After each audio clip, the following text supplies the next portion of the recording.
بسم الله. اللي في الصورة هنا عبارة عن واحدة ست كبيرة في السن، وابنها رايح يزورها في دار المسنين. فهي قالوا له يعني هناك اتصلوا بيه وقالوا له إن هي بتموت خلاص، وهو أصلا ما كانش بيعبرها ولا بيسأل عنها. فهي قالت له: طب أنا عايزة أسألك على حاجة، أطلب منك حاجات قبل ما أموت يعني.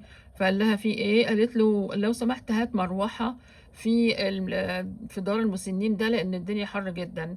لو سمحت هات تلاجة، لأن ما فيش تلاجة تقريبا أو قافلينها، وما بنلاقيش أكل وبتكون جعانين. فالولد أو الراجل طبعا ده سألها كده يعني باندهاش: ده انت هتموتي، بتطلبي الحاجات دي كلها ليه؟ ما قلتيش قبل كده ليه؟ قالت له: اساسا انت ما كنتش بتيجي، وكمان انا حاسه تقريبا واثقه ان ولادك هيجيبوك هنا قريب، فحبيت احذرك يعني علشان ايه ما تعملش فيك زي ما اتعمل فيا، يعني انا برضو امك وبخاف عليك لاخر لحظه. ربنا يحفظنا جميعا.